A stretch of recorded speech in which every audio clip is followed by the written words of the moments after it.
家里重男轻女，我刚出生就差点被扔掉，所幸被姥姥拦下。我在姥姥家长到5岁，被爸妈接走，他们让我回去照顾弟弟。我被洗脑成了弟弟的全能保姆，直到我目睹堂姐的悲惨遭遇后，才幡然醒悟，人的命不是别人施舍的，得靠自己来挣。我刚出生，我爸就准备把我扔到河沟里淹死。他说居然是个丫头片子，晦气，是姥姥及时把我抢了下来。他骂道，没见过你这么狠心的爹。我爸顶嘴，家里本来就穷，哪有那个闲钱养他？你们不养我养。姥姥把我抱回了家。虽然姥姥也很穷，但她总会想办法让我吃饱饭，从来没让我挨过饿。5岁那年，爸妈要把我接走，姥姥不肯，不是说不管的吗？婷婷就给我养着。妈，淑珍找了个活做，家宝才1岁，总要有人看着。我爸皱着眉头，你也要体谅体谅我们。婷婷才多大，她就能看孩子？我还以为你们良心发现，想起来你们还有个姑娘呢。姥姥抱着我，态度坚决，不行，我不会让你们把婷婷带走。爸妈无可奈何。吃完午饭，姥姥在洗碗，我妈把我拉到一旁，悄悄说，婷婷，姥姥本来生活就困难，因为有你在，她连饱饭都吃不上，整天饿肚子。你忍心这样拖累姥姥？我想起来，姥姥每次做好饭，总是先给我盛满，剩下的她才自己吃。我愧疚极了，原来因为我，姥姥都没吃饱过。姥姥，我想跟爸妈一起走。我扯着姥姥的衣角，你不想跟姥姥一起生活吗？姥姥弯着腰，伸手摸摸我的头。我想去镇上，镇上的房子不漏雨。爸妈说我还有一个单独的房间。看着姥姥瘦骨嶙峋的手掌，我咬了咬牙。这是我妈教我的说法。姥姥叹了口气，也是，村里哪有镇上好？去吧，以后你上学也方便。离开的时候，姥姥站在路口目送我们。我回头望去，她的身影越来越小，直到变成了一个小黑点。刚到家，我爸将自行车往门口一靠，就朝邻居家跑去。哎呦，我的宝贝儿子，大半天不见，想死你爹了。片刻，他抱着一个虎头虎脑的小男孩出来，我妈也凑过去，他伸出胳膊想抱，被我爸躲开了。一边去，我还没抱够呢。这是我第一次见到我的亲弟弟杜家宝，他长得白白嫩嫩，眼睛圆溜溜，穿着红彤彤的小夹袄，看着很可爱。我也想摸摸他的脸蛋，但不敢说出来。一进家门，我妈就把我拉到她面前，表情郑重。明天妈就去干活了，你的任务就是把弟弟照看好，给他喂饭喂水，陪他玩，知道吗？我点点头，内心还挺兴奋，感觉弟弟看着又可爱又乖巧，照顾他一定很好玩。我爸在旁边补充，千万别让你弟磕着碰着，他要是受伤了，我要你好看。晚饭的时候，我妈蒸了一碗鸡蛋，闻着香喷喷的，我咽了咽口水。我妈盛了一小碗饭，把那碗蒸鸡蛋全部倒进去，跟饭一起搅拌均匀。从这顿饭开始，你要学习喂弟弟。说着，她将碗和勺子递给了我。好，我接过来，舀了一勺鸡蛋拌饭，就要往弟弟嘴边送。我爸一巴掌拍在我脑袋上，你想把弟弟烫死呀？长这么大，第一次挨打，我委屈的眼泪掉下来。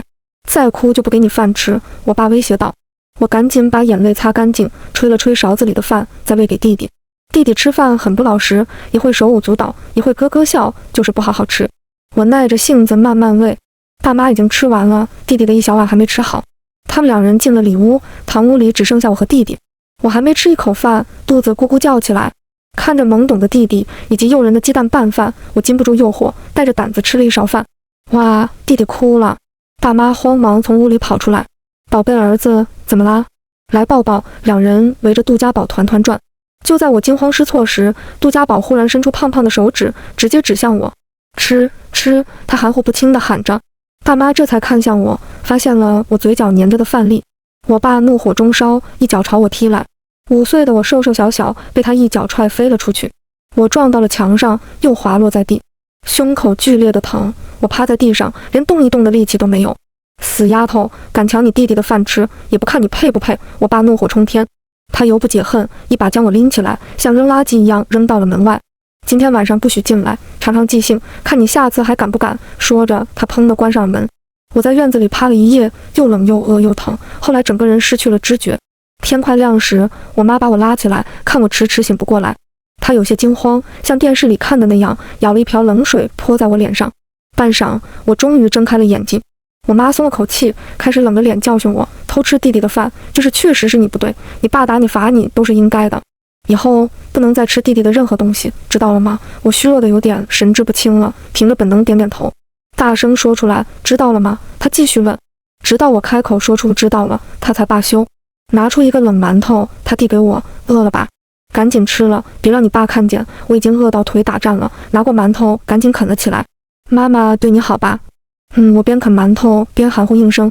那以后听不听妈妈的话？听。只要你把弟弟照顾好了，妈妈就不会让你挨饿。吃完了馒头，我看着我妈，小声说出了心里的想法。妈，你送我回姥姥家吧。我以后少吃饭，一定让姥姥吃饱，跟着姥姥，哪怕饿着也比挨打强。我妈的脸色又冷了。你姥姥那么大年纪了，也不能下地干活，你知道她吃的米是从哪来的吗？我摇摇头。是我和你爸给她送过去的。我妈说，如果你回去了，你爸就会生气，以后就不送米了。你想让姥姥饿死吗？我被吓到了，再也不敢提离开的话。这一年，我是在挨打中度过的。弟弟哭了，我要挨打；弟弟尿湿了，我要挨打；弟弟摔跤了，我要挨打；弟弟感冒了，我要挨打。我爸打人很疼，我被打怕了。他一抬胳膊，我就下意识哆嗦。为了不挨打，我小心翼翼伺候着杜家宝，把自己变成了他的全能丫鬟。只要他一个眼神，我就知道他要什么。杜家宝提的要求，我必须想办法做到，因为他会告状了。每次他告状，我就免不了被拳打脚踢。杜家宝在电视里看到别人骑马，就嚷嚷着要骑马，骑马马，他大声喊着：“死丫头，还不赶紧趴下！”我爸朝我吼道。看到他凶狠的眼神，我吓得一咯噔，赶紧趴在地上。杜家宝骑在我的背上，兴奋地叫着：“驾，驾！乖儿子真棒，学得真像。”我爸在旁边竖起大拇指。我妈看到了，也笑了起来。家宝真聪明，这么小就会骑马了。愣什么？快走啊！我爸又吼我。我驮着杜家宝，艰难地趴在地上行进。虽然他还不到2岁，但身体很敦实。我很吃力，但不敢吭声，只能咬着牙陪他玩。那段时间，杜家宝迷上了骑马，连吃饭都要坐在我背上。连续1个月，我膝盖上的乌青就没消过。还好，后来他终于腻了这个游戏。家里前院有一棵柿子树。一天，我带着杜家宝在院子里玩，一个成熟的柿子自动从树上掉落，正好砸在我头上。我被打得猛了下，哎呀一声叫了出来。杜家宝却忽然咯咯笑了起来，边拍手边喊着刚学会的词语：“好玩，好玩！”正在院子角落里劈柴的我爸看到了，跑过来一把举起杜家宝。哎呀，我儿子咋这么高兴呢？看到什么了呀？告诉爸爸。杜家宝指了指我，又指了指地上的柿子，拍着手欢快道：“好玩！”我爸明白是怎么回事了，他捡起地上的柿子，朝我头上扔了过来。我下意识躲开了。杜家宝不高兴了，大声叫着：“不要，不要！贱丫头，不许躲！”我爸下命令。他捡起柿子又扔了一次，我一动不敢动，柿子正好砸在我额头。青色的柿子还很硬，打人很疼，我咬牙忍着。杜家宝又咯咯笑了起来，开心的又蹦又跳。儿子，你喜欢看这个呀？我爸捡起柿子，那爸在给你表演。就这样，他一次次朝我身上扔柿子，把杜家宝逗得前仰后合，乐得在地上打滚。来，家宝，你也试试。我爸把柿子递给他。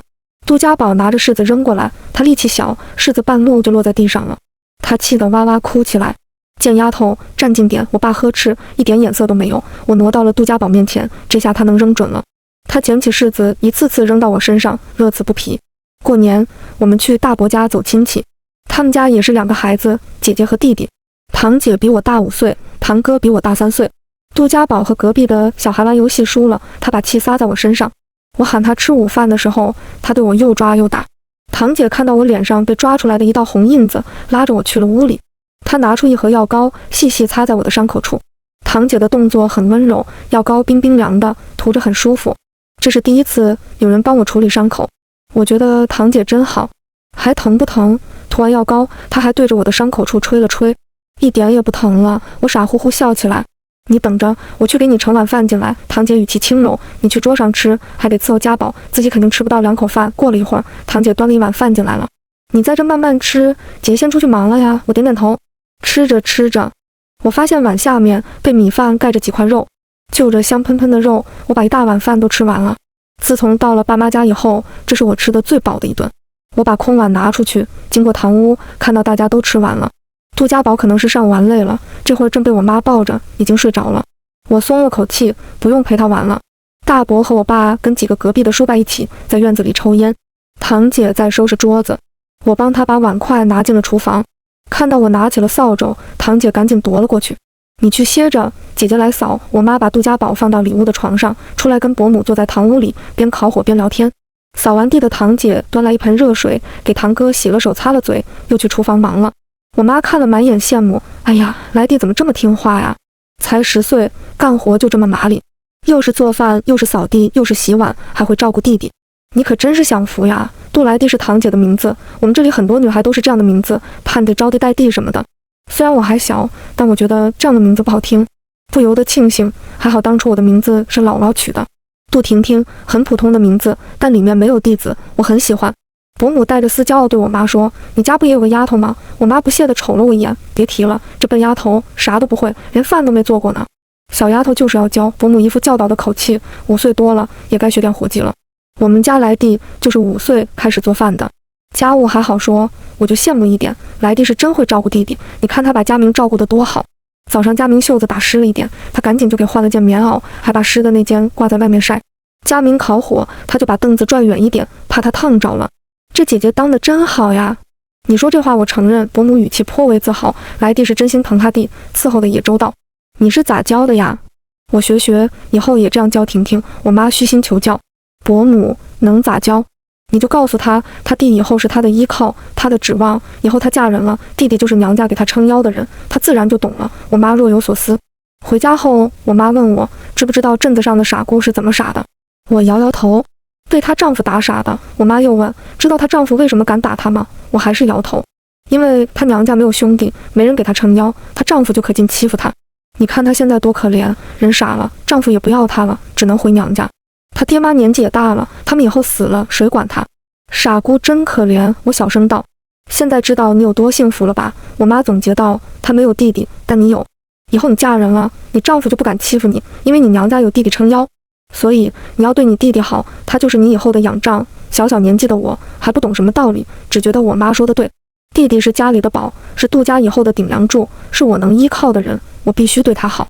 后来看到我不再是因为怕挨打而被迫照顾弟弟，变得真心疼爱他，主动照顾他，我妈很满意。大年初5，家里的亲戚都走完了，爸妈决定去看看姥姥，但他们没打算带我。妈，我想去姥姥家。一大早我哭着求道。我爸不耐烦，死丫头，哪那么多事，自行车坐不下。我妈想了想，跟我许诺，只要今年1年你表现好，多做家务，照顾弟弟，过年再去姥姥家，妈就带上你。眼看这次是真的去不了了，我含泪点头。好，6岁半，到了上小学的年纪，我爸妈压根没想过要送我去学校。我也不懂上学的含义，只知道镇上跟我差不多大的孩子都去学校了，却不知道他们是去干什么的。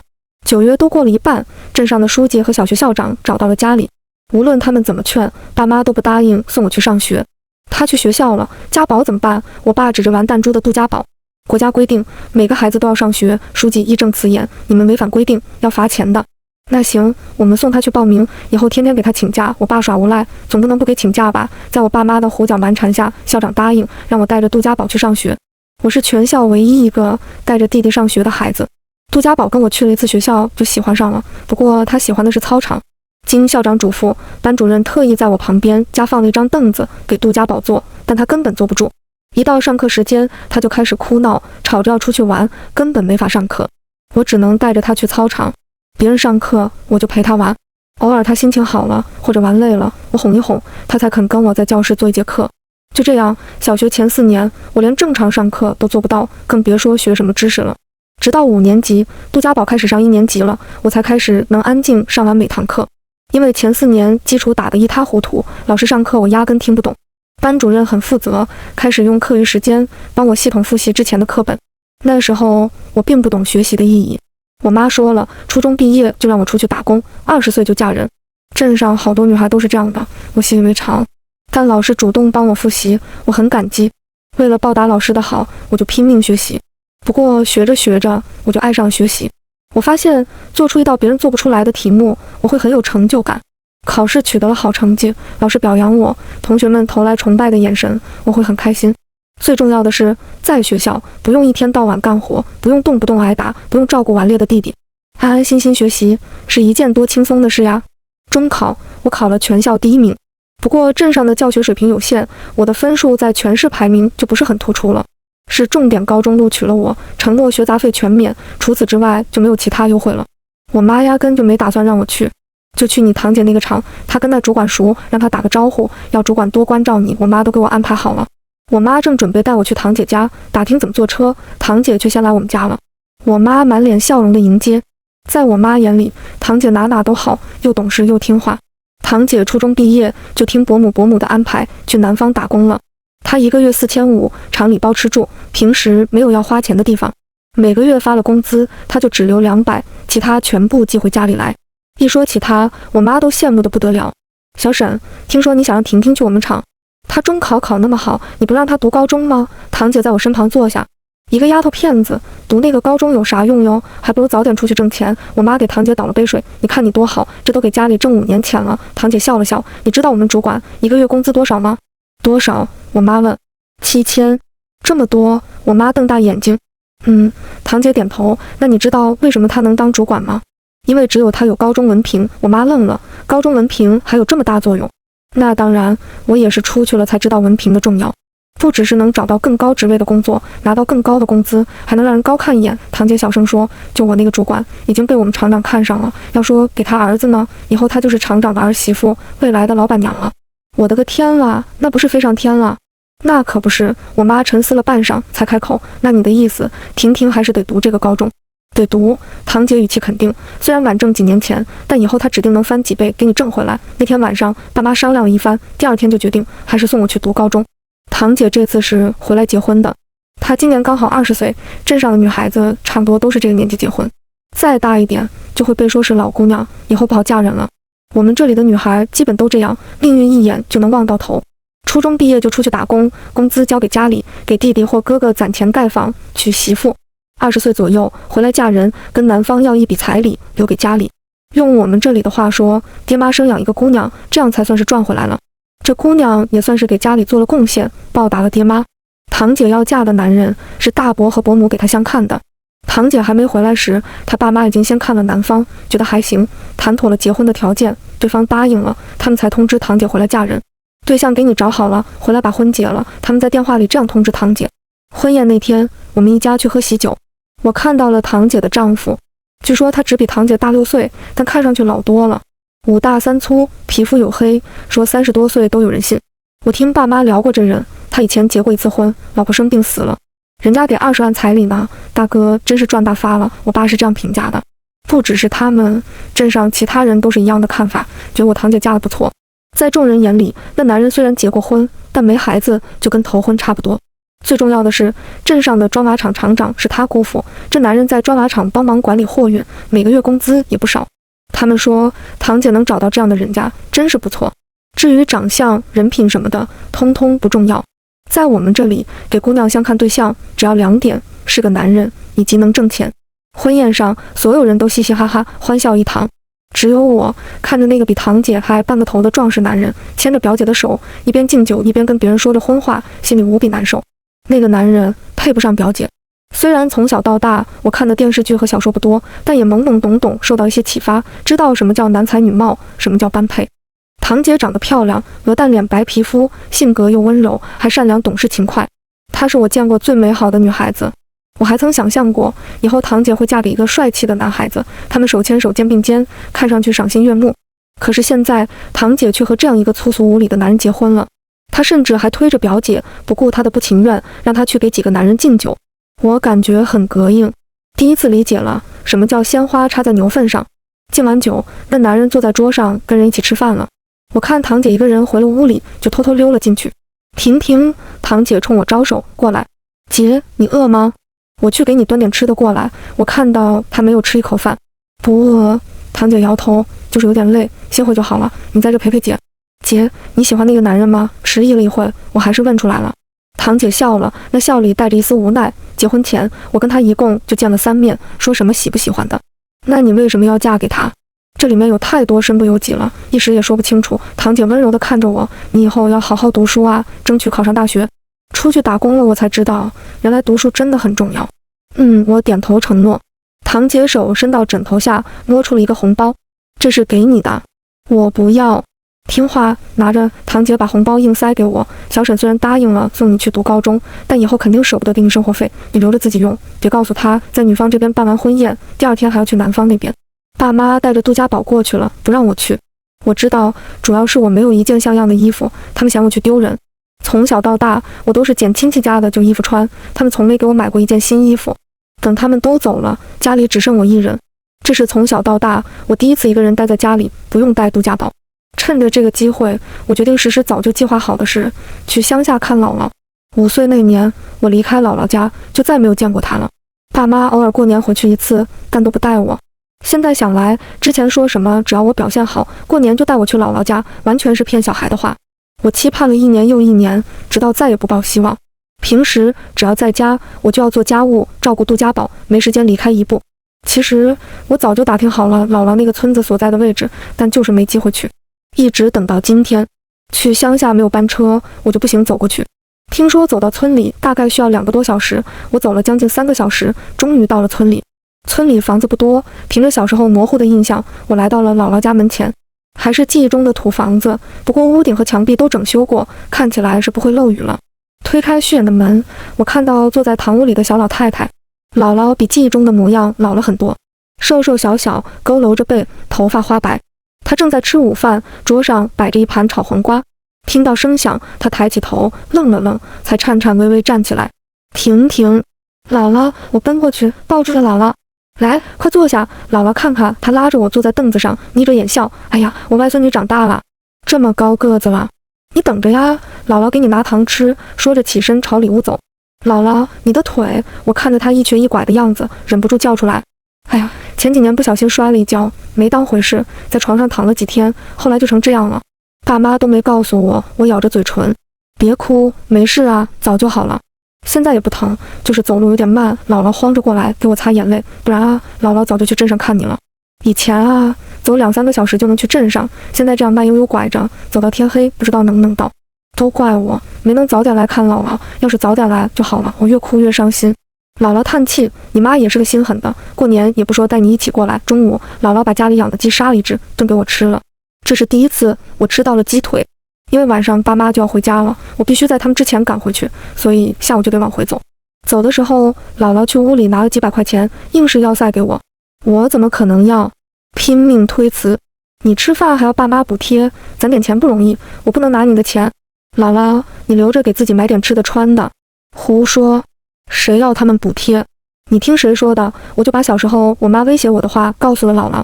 小时候我吵着要回姥姥家，她说只要我回去就再也不给姥姥家米了，姥姥饿死了就怪我。淑珍这丫头怎么能骗你个孩子？姥姥气得不行。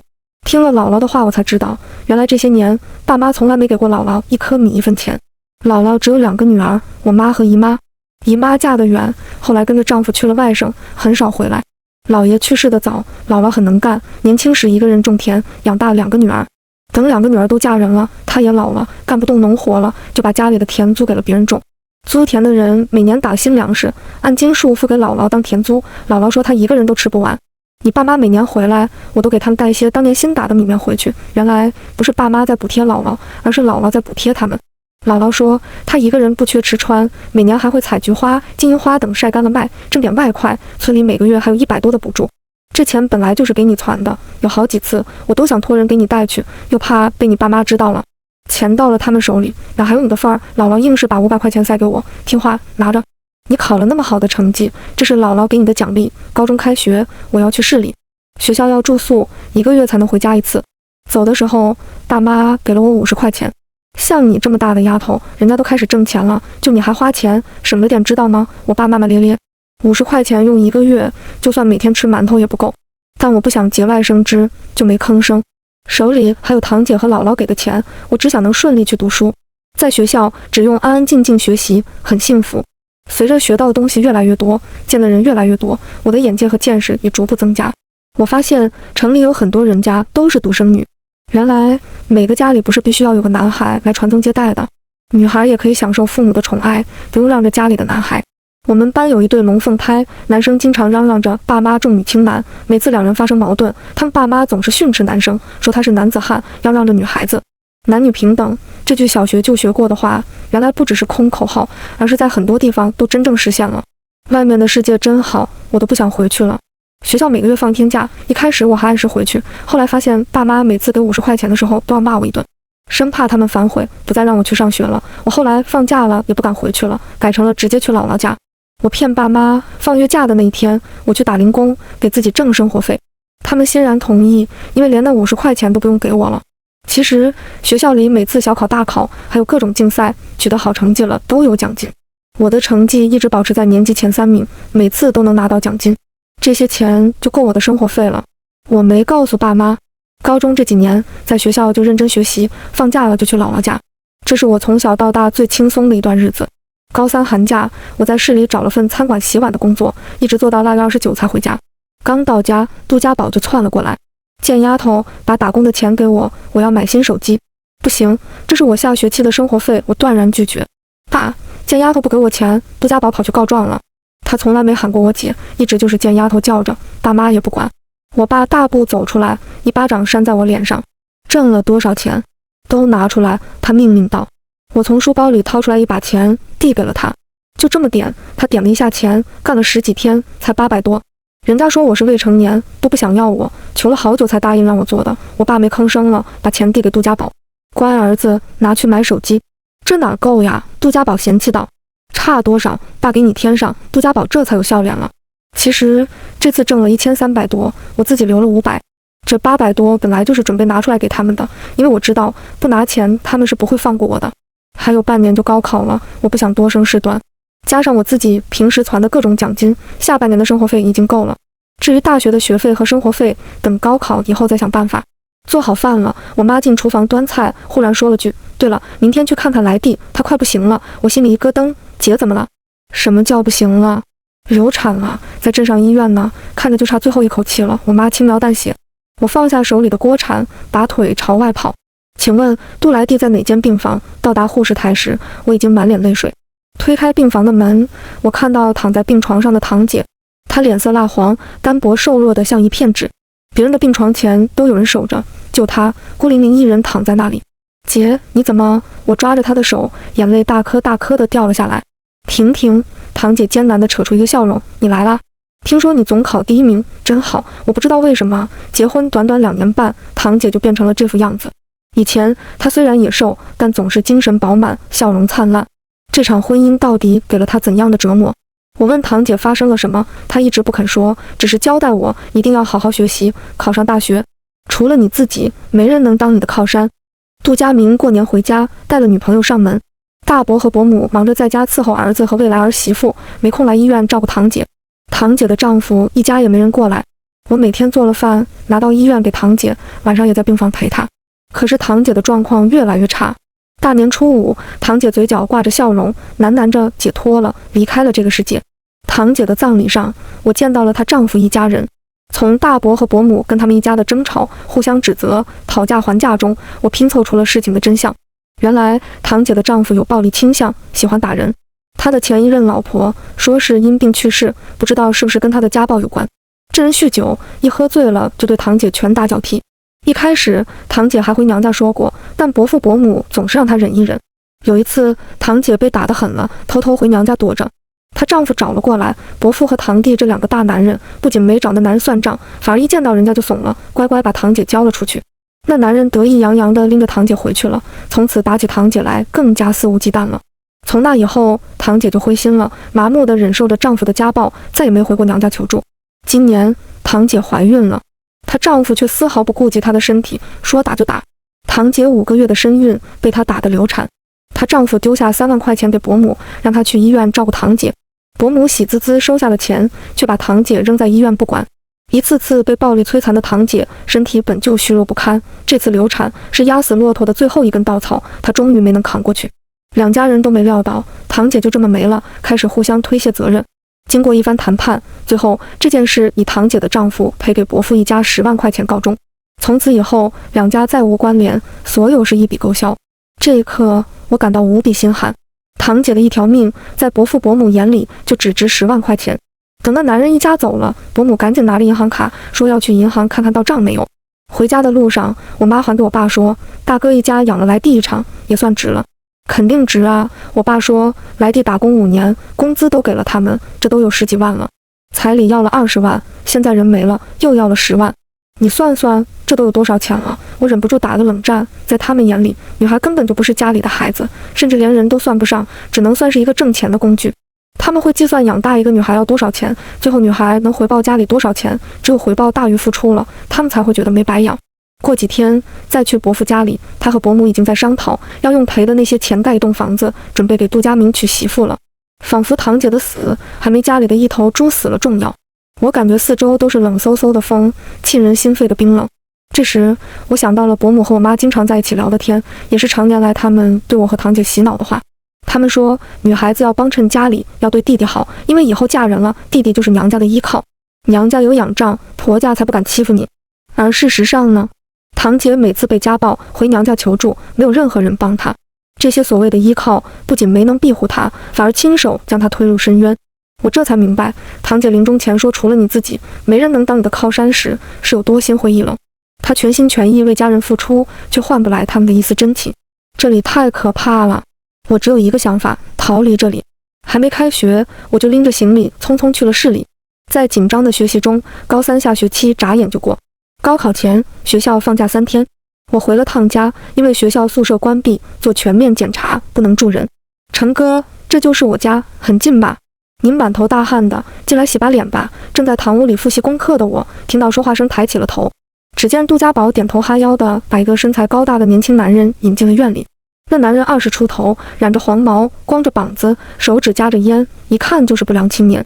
我皱起了眉头，这杜家宝才上初2，怎么就跟社会上的人混在一起了？杜家宝，谁让你随便带外人回家的？我站起身呵斥。咦，你怎么回来了？杜家宝不屑道。我想带谁就带谁，你管得着吗？那个男人却推开杜家宝，眼光上上下下打量我，嘴角挑起。这谁啊？你姐吗？不过我都叫她贱丫头。杜家宝语气得意。那个男人当着我的面在院子里冲洗了自己的上半身。走的时候，我听到他对杜家宝说：“你姐长得还挺好看的。”第二天，我在午睡时，忽然感觉到脸上湿湿的，睁开眼，一个人正趴在我身上。啊！我尖叫一声，推开了他。是昨天那个黄毛。我抓起手边所有能抓的东西，使劲朝他身上砸。这是我的房间，我熟悉这里的一切。趁他没反应过来，我第一时间把窗户打开。救命啊！我朝外面大喊。外面就是街道，来来往往都是人。黄毛急了，别喊了，我走还不行吗？说着，他转身麻利地跑了。我浑身发抖，跑到院子里，看到站在那里吃雪糕的杜家宝。陈哥怎么跑了呀？他得手了吗？他还一脸笑嘻嘻。是你让他进来的？我抖着声音问。是啊，陈哥说了，只要他睡了你，以后他家的游戏厅我可以随便玩，不用给钱。我冲过去，啪一巴掌扇在他脸上。贱丫头，你敢打我？反了天了吧！他冲上来，反手甩了我一巴掌。杜家宝从小营养丰盛，现在比我还高了，论体力我不是他对手，但我满腔委屈，从来没这么恨过，拿出拼命的架势跟他对打。你们在干什么？我爸一声吼，跑过来一脚将我踹开。家宝，你没事吧？我妈忙着检查她宝贝儿子的身体。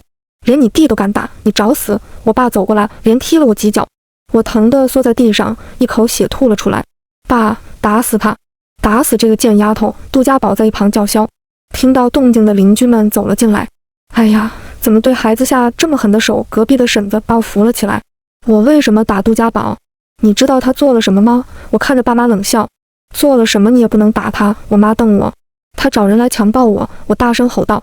就算他，我妈看着几个在场的邻居，忽然顿住。不可能，你弟怎么会做这种事？你不仅打他，还冤枉他，这是当姐姐的样吗？我不想再做任何争辩，拖着沉重的步伐，忍着疼痛，一步步走到屋里，拎起我的书包，头也不回地离开。高考，我是全市第1名，考上我向往的大学。整个假期，我都在打工，中间抽空回去看了姥姥。我不由得庆幸，还好当初刚出生时，姥姥把我抱走了，户口也落在了姥姥的村里。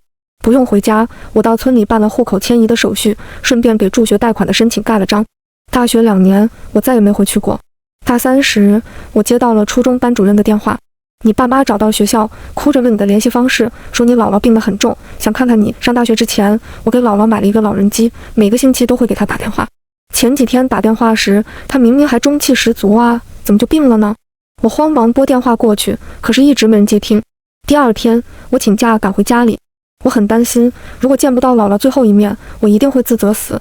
这2年，一有空我就忙着去做兼职，都没回去看姥姥。我安慰自己，再过2年，等毕业了，有稳定工作了，没有学费生活费的负担了，就多回去看姥姥。可是我却忘了，姥姥年纪大了，不可能等我1年又1年。姥姥呢？一回家我就急着问爸妈。妈问你是不是打算以后毕业了就再也不回来了？我妈并没有回答我的问题。姥姥呢？是在医院吗？我现在去看她，我没心思理会她。